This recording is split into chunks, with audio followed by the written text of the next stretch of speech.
ډاکټر صاحب لکه څنګه چې موږ وینو نن د زردالو باغ ده او له دې ونو داسې معلومیږي تقریبا چې دلته 10 کلنې 12 کلنې ونې دي. دغو زردالو ترڅنګ نور هم داسې مثمرې ونې ستاسې دلته یې ښه نتیجه ورکړې ده. او بل مهمه موضوع دا ده چې مثلا په لرې پرتو ولسوالیو کې د غزني البته د حقینو یا بزګرانو باور دا ده چې د موږ ځمکې مثمرې یا میوهداره ونې نه کوي، مثلا نتیجه یې نه ده ورکړې، یوازې مثلا یا غنمو ته په اصطلاح کار کړی د فعالیت د غنمو په برخه کې ده، یا مثلا د پیازو باندې ډېر فوکس ده، ډېر تمرکز په پیازو باندې ده. تاسو تجربه له د اوسني باغ څخه څه ده؟ د خلکو ته متوسط څه ده؟ د دې ترڅنګ دلته زردالو ونې نورې کومې مثمرې ونې دي؟ بسم الله الرحمن الرحیم. موږ تاسو کوم باغ سوسیو د غزنی ولایت د اندړ ولسوالۍ د ملا ګلامه باغ کلی ده.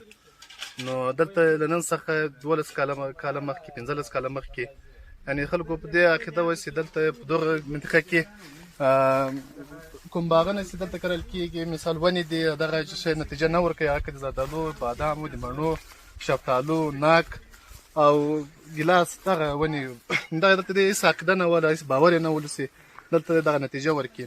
نو دوی به صرف غنم و رشقې دغه شی به یې کرلو او له دغو چې به یې ورځنی عاید دغه زراعت پخوانی کلاسیک زراعت به ولو، د هغو نه به یې ګټه اخیستله. خو اوس شکر الحمدلله هر څه ونې شته. دلته موږ نیالخانه لرو، رشد فارم لرو، هغه د کوم نیالونه چې فارم لپاره کارول کېږي دي هغه کې زردالو، بادام، شفتالو، ناک، ګیلاس. کومې خود ګیلاس کې بیا څو قسمه دي، په بادام کې څو قسمه دي، په زردالو کې څو قسمه دي، په خود مڼو کې څو قسمه دي. نو دا مختلف پیوندونه دلته موږ سره دلته دي. نو هغه هم ټول ښه نتیجه ورکړې دغې سیمې ته. هغه نیالونه موږ انتخاب کړي چې په دې سیمې کې کرل کېږي او حاصلات ورکول کېږي. نو شکر الحمدلله دا تقریبا 13 کلونو کې موږ دا کار دا فعالیت شروع کړی ده.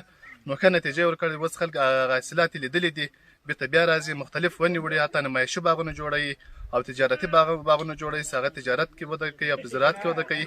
نو بیا ځي اوس وخت کې کوم ونې چې موږ تجربه لرو تقریبا 4 په 4 کې ونې ښودل شوي دي، یا په 6 په 5 کې ښودل شوي دي. نو بیا خلکو دغه ځای ډېره نیسي، منطقه ډېره نیسي.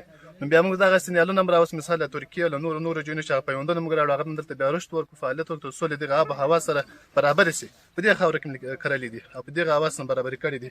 نو هغه په یو کې هم شته، مثال یو په 3 کې هم شته، هغه ونې هم شته. نو چې هغه ساحه کمه نیسي، حاصلات یې ډېر دي، یعنې هر کال یو رقم حاصل ورکوي. بعضې ونې د یو کال ښه حاصل ورکوي، بل کال حاصل نه ورکوي، لیکن هغه نتیجه هغه ونو دا ښه نتیجه اخیستې، هم جای کم نیسي، ځمکه کمه نیسي او هم یې حاصل ښه دي. نو بناً اوس په دغه منطقه کې د اندړ ولسوالۍ کې که درته ووایم 100 باغونه دي، 100 باغونه موږ دلته کرلي دي او خلکو ونې وړې دي او نتیجه یې ورکړې ده. بیا راغلي دي، بیا وړې دي پکتیا ته دا شاوخوا نورو ولایتونو ته. نو دا ټولو ولایتونو ته له دوجې نیالونه وړي دي او ښه نتیجه یې تر اوسه پورې ورکړې ده.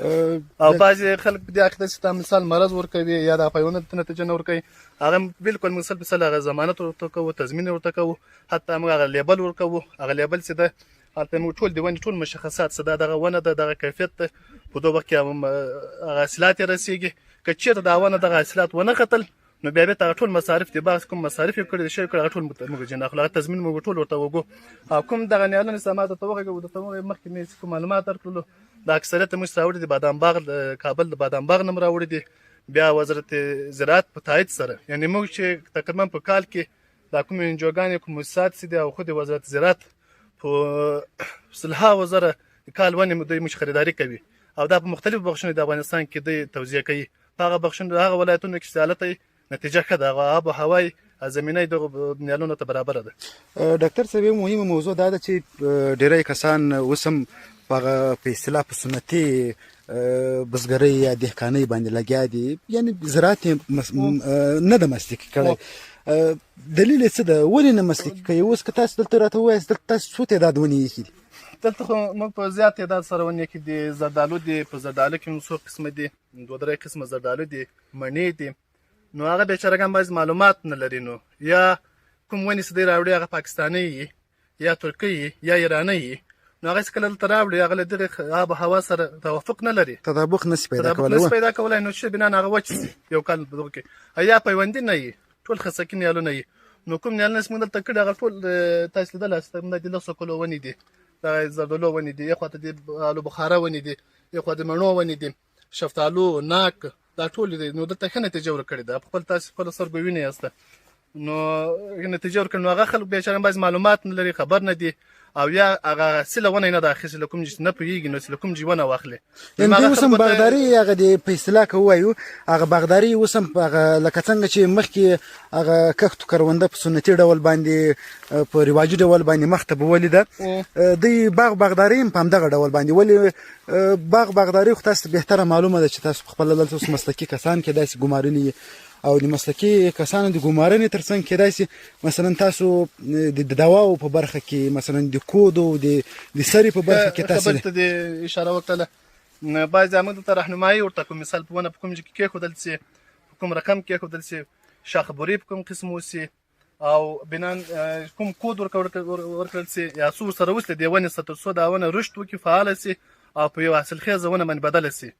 نو دغه مختلفې مرحلې دي، هغه دلته موږ ورسره شریکوم.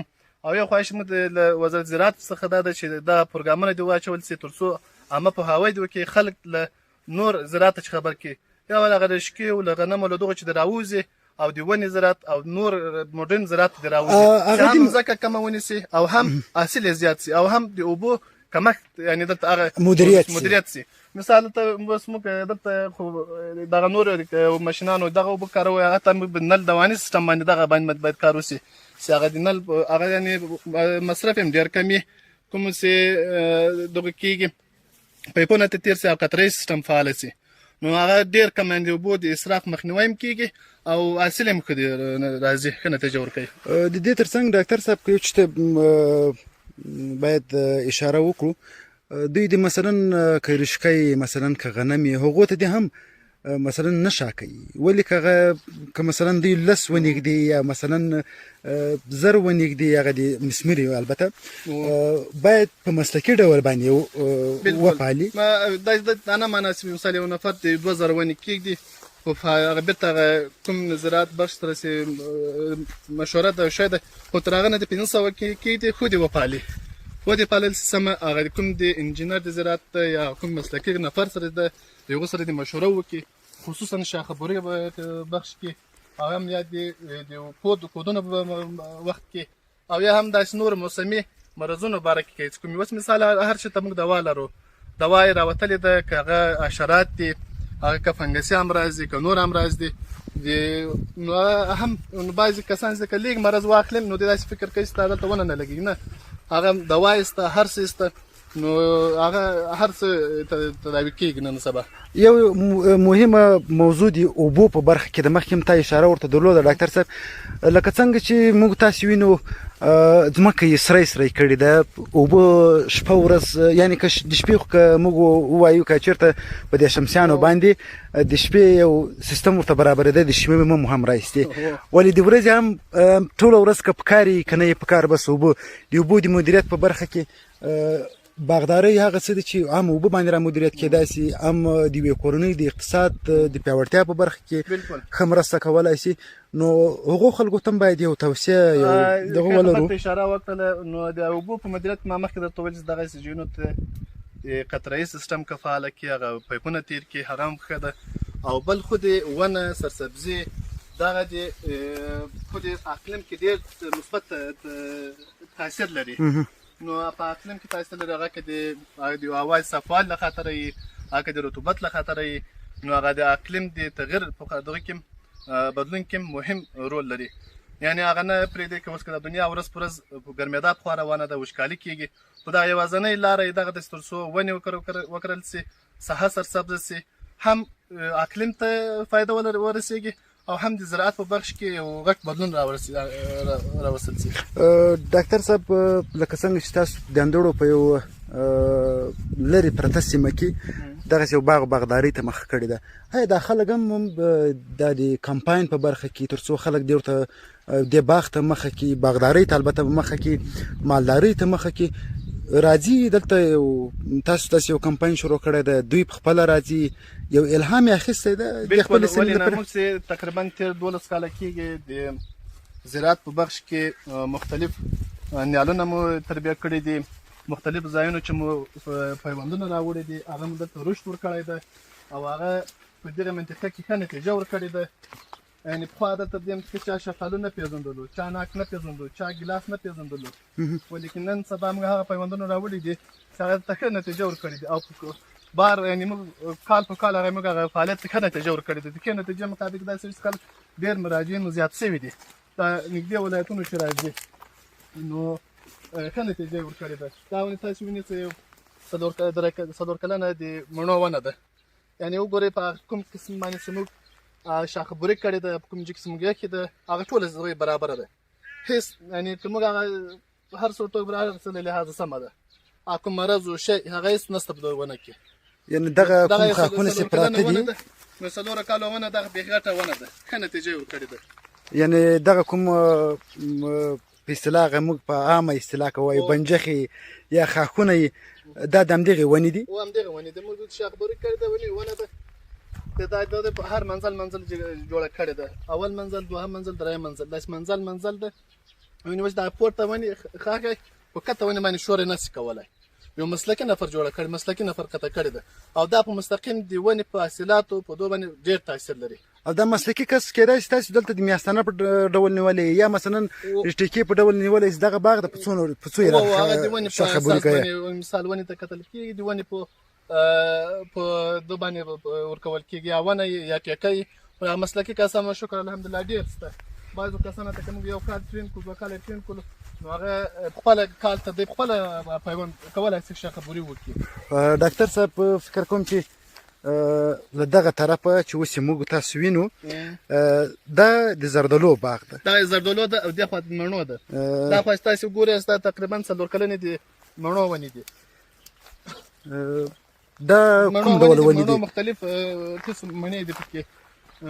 بعضې کې مثال جاپاني ورته وایي، ریډ چیپ ورته وایي، 4-5 قسمه پیوندونه دي. هغه دي خو دلته موږ کېنولي دي ټول 2 قسمه ونې موږ کېنولي دلته په دغه باغ کې دي.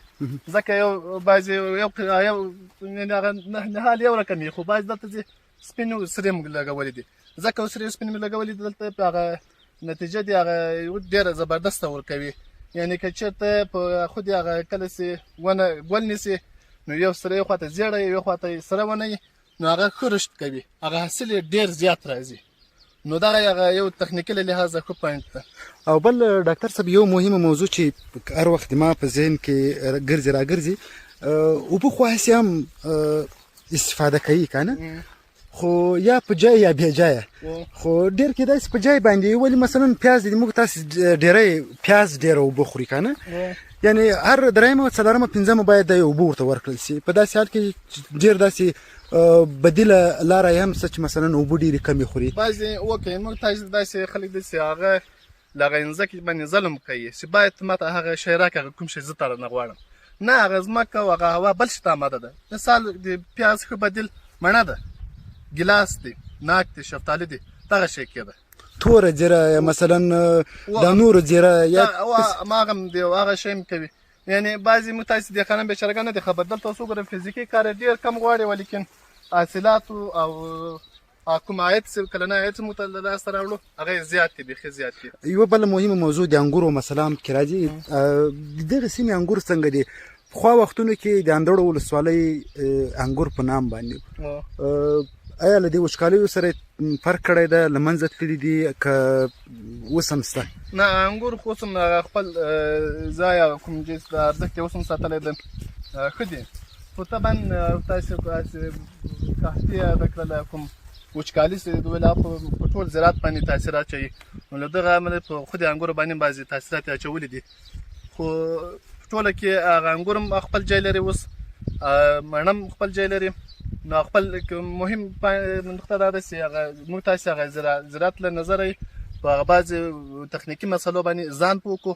نو هر شی که موږ وکړو هغه ښه عاید جناخت حاصلو کم دي، ولې هغه ته زراعت ته ټول اصول پکې مراعات کړو، ښه نتیجه به ښه عاید به موږ ځینې واخلو. لیدونکو لکه څنګه چې ډاکټر صاحب د زراعت په برخه کې موږ ته پوره معلومات راکړل او معلومات هم راکوي. مهمه دا ده چې یو څوک د تجربې په اساس باندې په ژوند کې مخ ته ولاړ شي.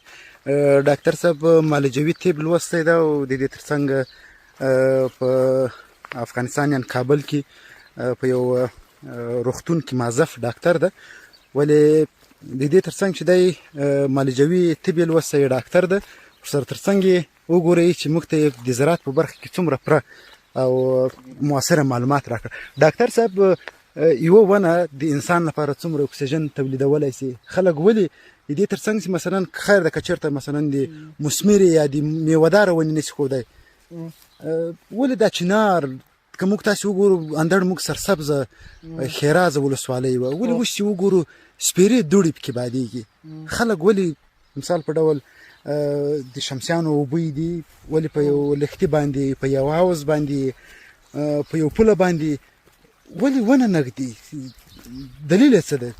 خلک داسې د زراعت په برخه کې عامه پوهاوی نه ده ورکړل سوی. مخکې لږ څنګه دا تاسې مې اشاره ته وکړه جان خیل صاحب محترم، خلک خبر نه دي، عامه پوهاوی نه لري، معلومات نه لري، نه یعنی د خلکو باید دلته صرف دغسې د توجه داسې دی فقط عاید واخلي، اما که دغه توصیه ورته وشي، معلومات ورته وشي چې دا په وچکالي کې په اقلیم کې څومره رول د امراضو په مخنیوي کې که رواني امراض وي، که هغه تنفسي امراض وي، هغه که مختلف امراض وي، یعنې په دغو په مخنیوي کې د زراعت مهم رول لوبوي. نو که هغه ونه موږ ووینو چې هغه ونه څومره اکسیجن صافوي، څومره اکسیجن تولیدوي، نو که هغه خلک خبر سي، نو دا به دوی به زه په دې پوره باور لرم، یعنې ډېر خلک به د کار ته مخه کړي، زراعت ته، ونو ته، نو دغه فعالیتو ته به زیات مخه کړي. نو په دغه سیمه کې دا اوس موږ تاسې بعضې یعنې اوس ډېر وخت شاړې پاتې شوي دي، زراعت ته یې کار نه ده سوی، نو مختلف امراض هم پکې لیدل کېږي، هغه که تنفسي امراض دي، که رواني امراض دي، یا نور داسې امراض دي چې هغه منشأ یې ټول نه شتون د زراعت ته چې دی. نو اکثرته وخت ستا اشاره وکړه چې خلک معلومات نه لري، نو بالکل دا ډاکټر صاحب موږ اوس روان یو هغه په لمریزو دړو یا که موږ تاسې په عامه اصطلاح وایو شمسیانې که نه، اوبه به یې ماشاءالله ډېرې خوندورې اوبه راځي. په دغه حوض کې کیدای شي ډېر وخت چای په چای شي. ډېری کسانو دغه کوم کښتو کروندې چې نتیجه نه ده ورکړې، څنګه چې دوی له شمسیانو چې مستقیما اوبه راباسي مستقیما یې په کښتو کرونده باندې لګوي، دوی وایي چې یو ډول په اصطلاح غازات لري. څنګه څه مسله ده چې فصلو یا کښتو کرونده یې ښه نتیجه نه ده ورکړې؟ تاسو دلته څنګه په څه ډول باندې ځای په ځای کوئ؟ موږ چې دا اوبه د سهار راکاږي تر مازدیګره پورې دلته یو، نو کله چې تر مازدیګره پورې همدلته یې دغه اوبه چې دی کې لمر ووږي، هغه د اوبو کوم مالیکولونه چې د هغه کوم نرم شي، نو تر مازدیګره پورې د اوبو دلته ولاړې، مازدیګر ټایم باندې بیا موږ دغه ټول باغ اوبه کوو. نو په هغه وخت کې د اوبو کوم مثال که کوم غازات ولري، یا ترش یا تروي، هغه هم جنس کېږي او ښه جذبېږي او مالیکولونه نرم شي، بېرته هغه ونه یې کوم شی چې موږ اوبه ورکوو هغه ښه جذبوي. دغه څو انچه اوبه دي؟ دا 4 انچه اوبه دي. 4 انچه اوبه دي.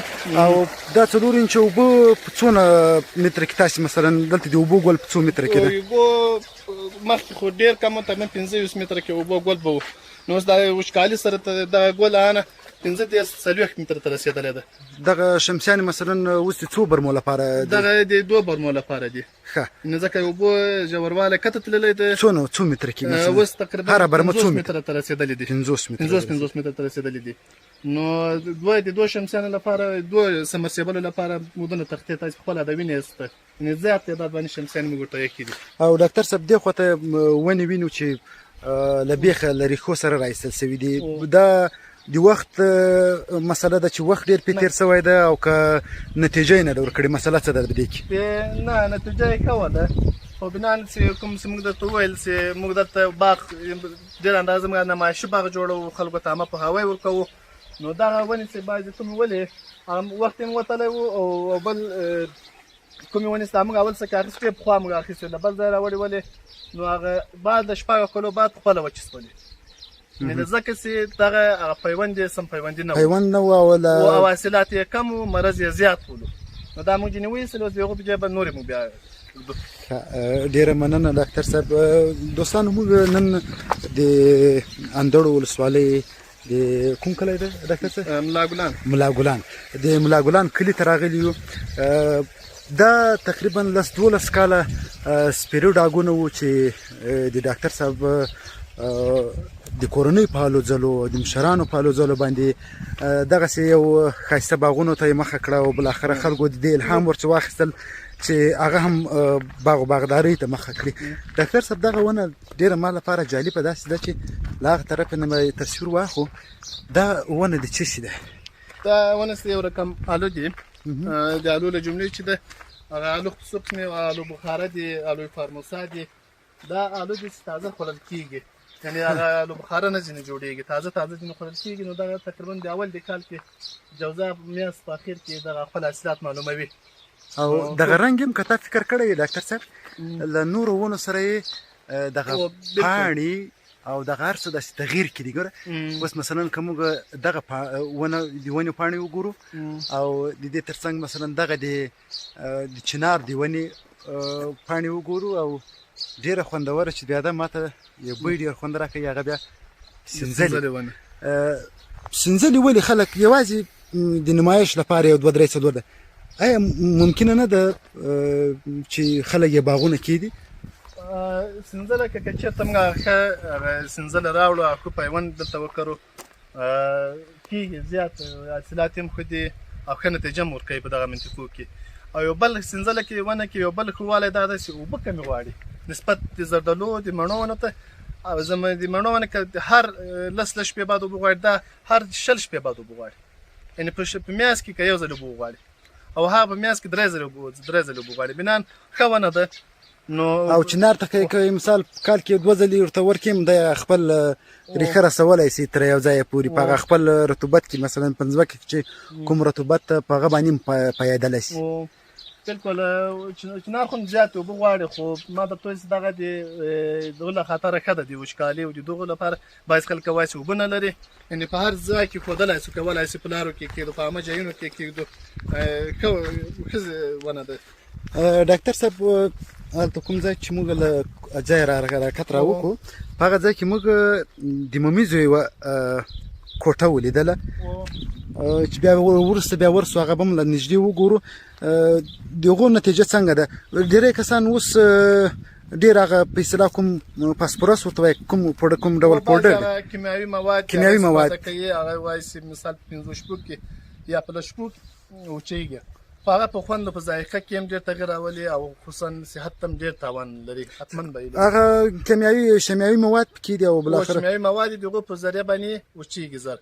خو لیکن دا کومه ونه کوټه چې موږ تاسو ته مخکې ولیدله هغه یوازې د انګورو د ممیزو لپاره استفاده کېږي. یوازې ممیزو لپاره استفاده کېږي، ځکه که تا ولید ټولې خالي و هغه باد ښه پکې تللی شي او زر وچېږي. دغه د زردالو په برخه کې آیا یوازې تاسو تازه خرڅوئ چې په ورسیږي رسد ته او که کشته کوئ مثلا بازار ونه لري؟ موږ که بازار چېرته ونه لري کشته کوئ نفر ورته نیسو، او که بازار ولري تجار پیدا شي مستقیم پرې خرڅوو، بیا هغه تجار د کاټن کوي پیک کوي وړي. نو ما درته ویل چې موږ خو دغه باغ دلته د موږ هغه نیالو فارم لرو، په نیالو فارم کې مختلف نوع نیال دي. نو هغه هم ډېر فعالیت هم د منطقه کې کړی ده، د نږدې ولایتونو ته یې وړي دي رانه. نو هغه ما مخکې درته وویل چې هغه د زردالو دي، بادامو دي، مڼو دي. په مڼو کې بیا څو قسمه دي، نو رقم دي مڼې دي، نو ګلاس دي، شفتالو دي، ناک دي. بیا په هر قسم کې جلا پیوندونه موږ لرو. نو که ټول تعداد راواخلو تقریبا 15-10 کمه نیال موږ لرو. نو ټول تعداد تقریبا 4000-5000 ته رسیږي. نو دغه تعداد خو زیات دی، تقریبا موږ هر کال تقریبا 2 لکه 2.5 لکه اصلاح شوي تربیه شوي نیال توزیع کوو منطقه کې. نو دغه بیا په مرور زمان په 2 کاله 3 کاله کې هغه رسیږي، هغه باغ به ورسېږي، حاصلات یې بیا انشاءالله په خپلو سترګو ویني. نو هغه له بلې طریقې چې پوره تضمین هېوادوالو ته ورکوو چې له کوم امراضو چې هغه د دغه موږ تاسو د افغانستان له هوا څخه پوره توافق لري. نو بعضې هغه کومې لازمې لارښوونې چې هغه ورسېږي موږ نیال ورکوو او ټولو خپل وطنوالو ته ورکوو تر څو هغه ونه هغه نیال سم صحیح رشد وکړي. نور خلکو هم په دې منطقه کې پرته تاسو له باغونو ډېرو په اول کې چې موږ دلته کوم هغه نیال او فارم چې موږ جوړ کړلو نو کم و له باغونو، بیا چې موږ نیال فارم جوړ خلکو ته معلومات ورکړلو. اوس لله الحمد په دې منطقه کې سلم زیات باغونه جوړ شوي دي او ټول په حاصلاتو راغلي دي او مارکیټ ته میوه وړاندې کوي او ښه خوشحاله دي. ځکه پخوا چې به ول هغه غنم به و رشقه به و هغه شی به و هغه داسې نه وایم چې هغه نه دي نتیجه ورکړې، بلکې دغه کار کم غواړي، فزیکي کار یې ډېر کم ده. راحت د سهولت د ګټه یې ډېره ده. ځمکه یې کم نیولې ده، اوبه کمې غواړي، پیسې او عاید یې ښه زیات نسبت نورو شینو. ډاکټر صاحب ډیره زیاته مننه. دغه لیدونکو لکه څنګه چې تاسې ما مخکې هم دغه ونه یعنې هغه حاصل یې دومره زیات ول چې نه سوای کولی هغه برداشت کړي، هغه خاک یې مات سوی ده او بعضې بیخي هغه حاصلات یې زیات ولو، نو د ډېرو حاصلاتو له امله چې خاک یې مات سوي دي او بعضې کوم بادونه او شی به همدغه ممولو. دوستانو دغه د اندړو ولسوالۍ د ملا ګلان د کلي په یوه لرې پرته سیمه کې هغه باغ ده چې ما مخکې هم یادونه وکړه چې 12 کاله یا 14 کاله مخکې دا سپیره ډاګ ولې د دغسې زحمتکشو خلکو په زیار باندې دې ته د ساحه یا سیمه دا جوګه سوه چې خلک د تفریح لپاره راسي. موږ نن هم په همدې خاطر راغلي وو چې یوه تفریح هم وکړو او د تفریح ترڅنګ د خلکو بزګرانو د حقینو سره.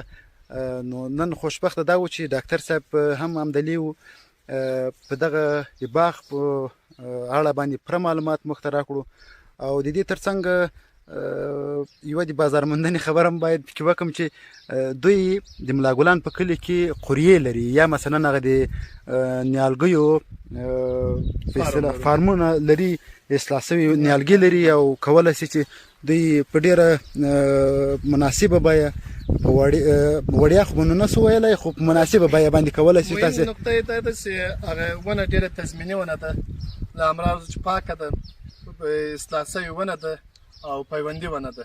هغه پیوند چې د دغې خاورې له دغې هوا سره تطابق لري، یعنې هېڅ وخت به دا ونه وچېږي نو شی کېږي به نو د هغه ټوله پاک صفا ونه ده. نورې خو ونې بازار کې هم ډېرې دي، پاکستاني ونې نورې ونې دي، هغه په یعنې بیخي هغه په نشت بیه باندې دي، خو لیکن دغسې ده هغه کوم ځانګړتیاوې چې ما درته ویل چې په د هغو په خاطر خپل قیمت یې پیدا کړی ده. نو ډېره زیاته مننه ډاکټر صاحب.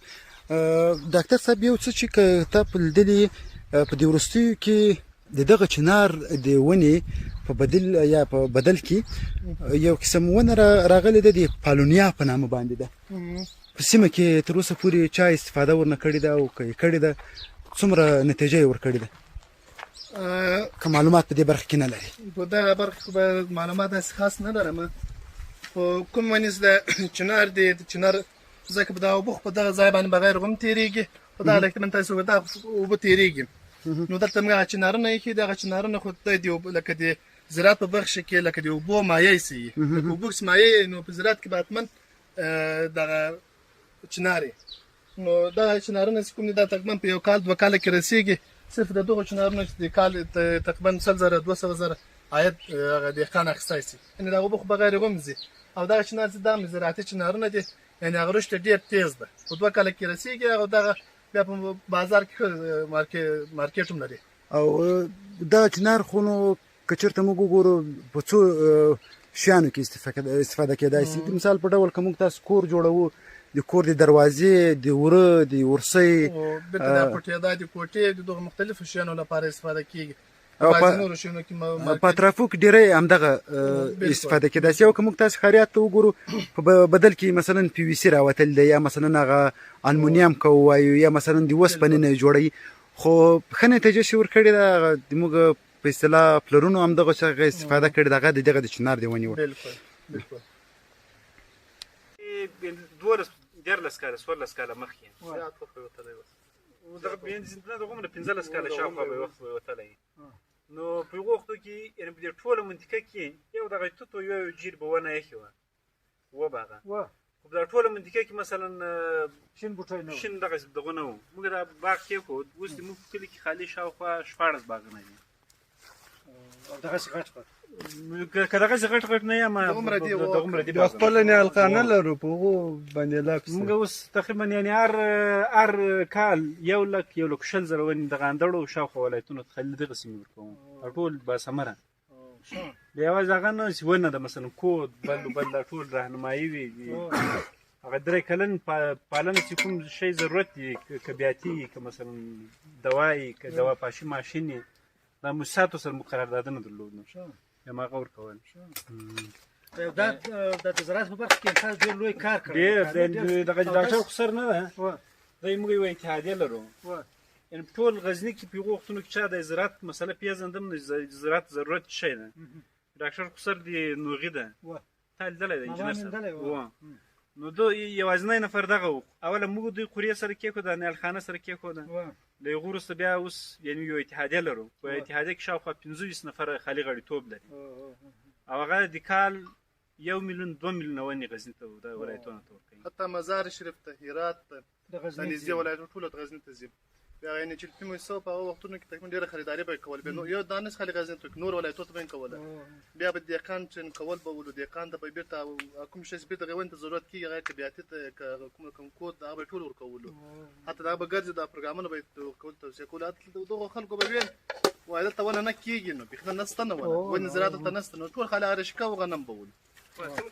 او دوی یو کمال د هغو خلکو یو کمال کار څه دې خلکو د یو کمال دا وکړو چې مثلا دغه د بهرني نیالي نه دي مثلا د ایران او پاکستان کوم نیالان راځي د هغوی د بندېدو لپاره ډېر غټ کمپاین ډېره غټه دا اوس دغه د زراعت وزارت یو دغه فرمان د جاري کړی دی چې ښه ورته وایي نه پوهېږم چې تاسو له بهرني نیالي مه لګوئ تاسو په افغانستان کې چې کوم له کوریې څخه وطني نیالګیان دي نتیجه ښه ورکوي هغه راوایي نتیجه ښه ورکوي له آب و هوا سره بلد دي له ځمکې له مطلب له خاورې سره دا ټولو سره شیان ډېر بلد دي او دوی هغه کوم یو څو مرضونه دي ښیي دا نه هغه دلته د اتحادیې رئیس یو څه نومېږي هغه سپین ابراهیم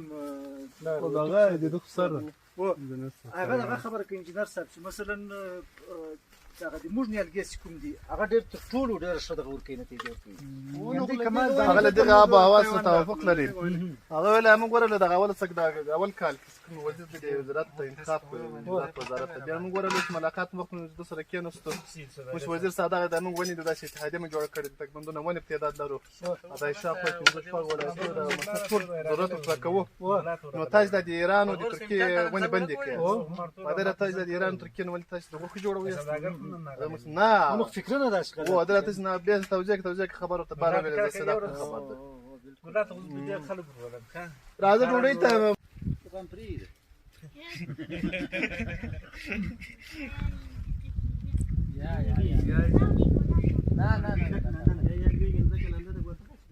یا دا کلیپ څه کوي ما دا پروجیکټ کلیپ کې چال دیم کوله د جمیل اپشن ایورو د مخکې د منیجمنت مړه ده هیڅ کوم د سوال نه څه وساته دا کړی تاسو په څه موټر چلان سوي موټر جګ ولاړ دی هغه کله ټول د سوځاله و دا سم په سوځاله تابه د پوره کې دا کړه راوسته کله به یو بیا چلان بیا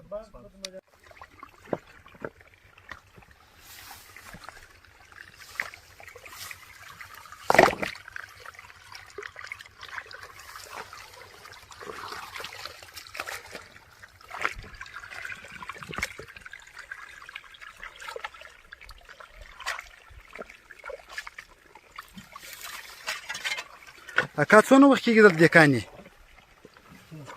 نن اوله ورځ ده ښه څو کاله دهقاني کړې ده دهقاني خو مې د خپل پټی یم پاللی ده نور شی نه دي کړي دهقاني خو مې د خپل پټی یم پاللی ده نور شی نه دي کړي دهقاني منظور مې دا دی چې مثلا دهقاني خو دې کړې چې د خپل پټی دې پاللی ده دهقاني دې مخته بول ده نو ژوند زندګي دې همدغه دهقانۍ په وجه باندې مخته بولی او بالکل ښه مخکې داسې ویل کېدو چې دلته سپېرې دښتې وې څه نه وو اوس دا باغونو ته خلکو مخ کړې ده څونه نتیجه یې ورکړې ده نتیجه خو ډېره ښه نتیجه یې ورکړې ده دا ګور دا موږ په یاد وباندې دا د اجارنه راجي صاحب دلته خالي یو 4-5 پټه رشکه وو اوس دا د شمسیانو په برکت باندې اوس ته ګوره دا ټول باغ په دغو شمسیانو باندې پالي د کاریزو اوبه خو هم کمې وي یو 2 پټه رشکه وله هغه بهتې اوبه کوله چې شی نو نو دغه کومې ونې چې دي د دغه ټول باغواني یا د دهقاني تا خپله نیولې ده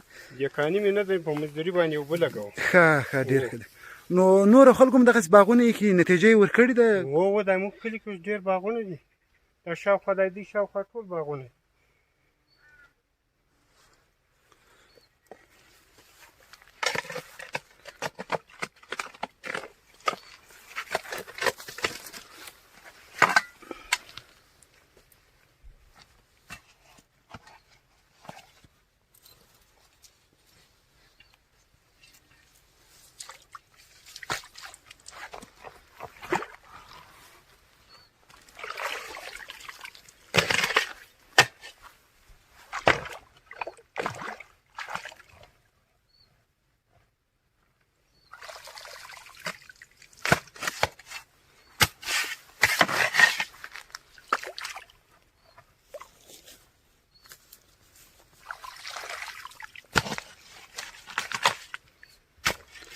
باغیاتو ترڅنګ نور کوم کښتو کرونده دلته ډېر رواج ده دهقانان ډېری څه شی ډېر کري دلته خو غنم دي او شړشم لوبیا دغه چې راځي دغه نخود دغه شیان اوس ډېر کري دغه د بند له اوبو چې هم استفاده کېدای شي دلته راځي بند اوبه خو دا ډېر وخت خوشکالي ونه راتلي دا تر سږ کاله پورې نه دي راغلي سږي نو ګوره چې راپرې به شي که بیا نه راپرې کاریزونه مطلق دلته وچ دي شی نشته پکې یا سته خو پکې دغومره سته پکې چې یو مخ نه دي وچ خو داسې ده چې دومره دغه نه شي کولی شي دومره پټی پرې باندې وپالي لکه دغه باغ چې دغومره نه پرې باندې کېږي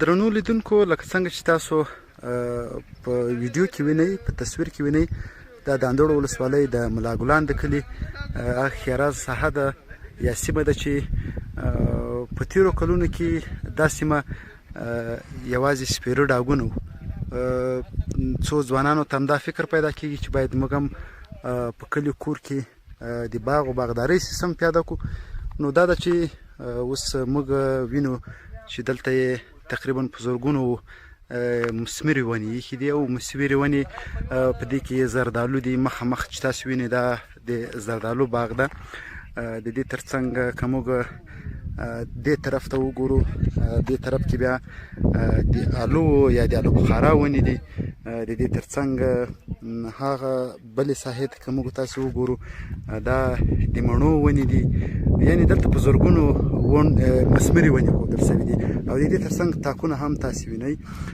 د انګورو تاکونه دي تېرو کلونو کې دا یوازې سپېره ډاګونه وو او سره په څنګ کې اوس د دغو باغونو ترڅنګ د نالګیو قریې یا فارمونه هم ایجاد شوي دي دغه باغ خلکو ته دا الهام ورکړی ده چې په ټولو ساحه کې خلک باغدارۍ ته مخه کړي نو لکه څنګه چې موږ مخکې هم د دغه سیمې یا د دغه باغ له یو تن ډاکټر سره خبرې وکړې هغه د خپل باغ ترڅنګ چې په خپل باغ کې معلومات راکړل د دې ترڅنګ شاوخوا کلو سیمو کې چې کومه خلکو باغ و باغدارۍ ته مخه کړې ده هغو هم البته نیالګیان ورچوړي دي ونې ورچوړي دي او د اوس لپاره یې ښه نتیجه ورکړې ده دا باور په مجموع کې موږ ښه نسو ثابتولی چې په یو سیمه کې د مڼو ونه یا مثلا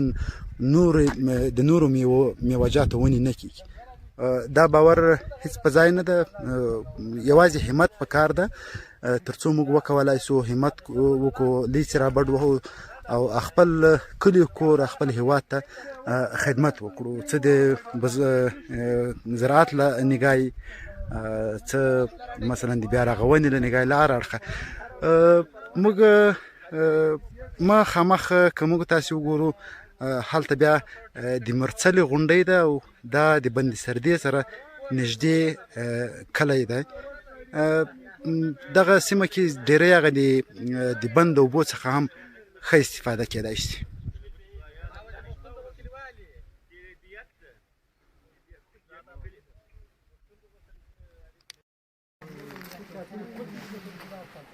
ډاکټر صاحب د باغدارۍ ته څنګه فکر کوم مالدارۍ ته هم خاصه توجه شوې ده دلته او بالکل مالدارۍ بخش کې توجه شته خو په ډېره نه متاسفانه کم تعداد باندې یعنی شیدې او مستې او دا شی بازار ته نه عرضه کوئ نه هغومره هم نه دي ښه صرف خپل ضرورت پرې رافرسي هغومره دي یعنی ښه نه ده چې که مثلا دغسې لرې پرتو سیمو کې دغسې مالدارۍ ته مخه کړي او موږ د لبنیاتو په برخه کې هم خودکفا واوسو بالکل ښه خبرې ته اشاره وکړله.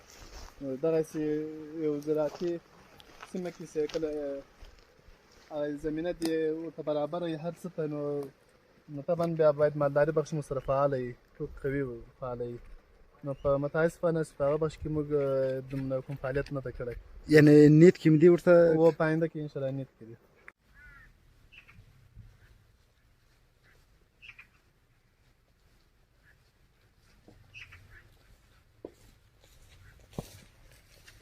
کوچنی څنګه یې؟ ښه یې؟ دا باغ دې څه شو دی؟ دا باغ د مڼو دي، زردالو ده، او علم پکې شته، شفتالو پکې شته، داسې رنګ رنګ مېوې دي پکې. دا چا دي؟ تاسې دي؟ نو داسې بیا ورسېږي، بیا خلکو سره هم خلکو ته هم خوښي هم ورکوئ که په پیسو؟ خوښي هم په هر چیز کې زکات ورکوو. په مڼو په درې رقم مڼې دي دلته، پکې درې رقمو کې ورکوو زکات، او په زردالو کې هم ورکوو، په شفتالو کې هم ورکوو، په انګورو کې هم ورکوو. او غواوې چا دي؟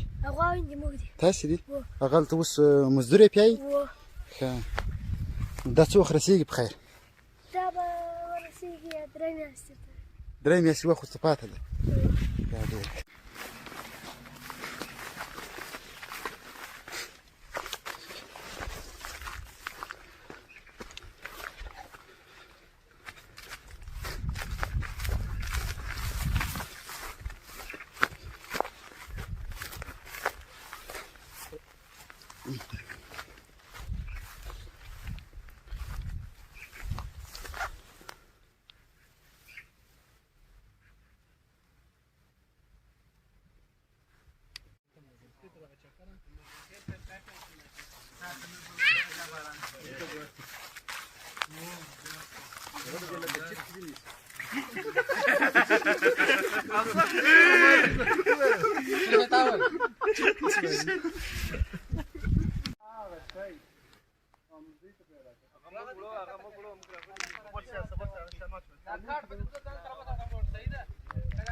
دوستان لکه څنګه چې تاسو وینئ د لرې پرتو سیمو او د دې ترڅنګ د باغدارۍ ترڅنګ مالدارۍ ډیره مهمه مسله ده.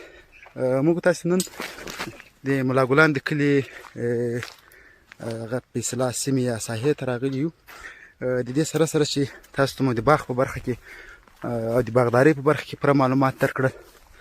دلته یو څو څاروي موږ تاسو وینو، زراعتي غواوې دي ماشاءالله چې ډېرې برابرې غواوې او په اصطلاح مړې هم دي.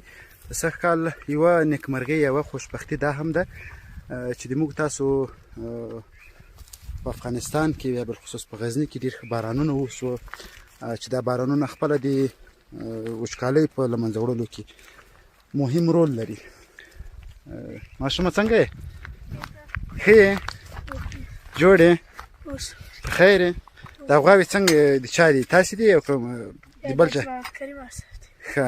دا بیا ته په مزدورۍ باندې پیایې دلته؟ نو دا خو شیري غواوې نه دي، یعنې غواوې دغو شیدې نه کوي؟ اوه. څو دانې غواوې دي؟ 8 دانې. نو دا بیا هغه 8 دانې غواوې چې ټولې شیدې وکړي، نو دا بیا شیدې خرڅوي او که په کور کې خوري که څنګه؟ کور یې هم دغونه غټ ده. کور یې دغونه غټ ده؟ کور پسې رسېږم لا نه. ښه. نو تا ته څونه د مزد درکوي، څونه غنم درکوي، نغدې پیسې درکوي، میاشتې حساب ده، د کال حساب ده؟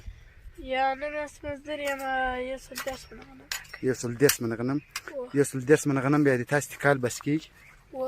موږ له کور ټول 10 نفره 10 نفره یاست 10 نفره دغه یو 10 منه بیخي بس کېږي نور بیا دغسې مثال د میوې باغونه بیخي تقریبا 4000 5000 ونې لري هغه بیا څنګه دي هغه ته هم بیا میوه هم چې هم درکوي هو ډېره کوي رزقان کاکا ده مکتب وایي یا مکتب نه وایي دوستانو زموږ د راپورتاژ وروستۍ برخه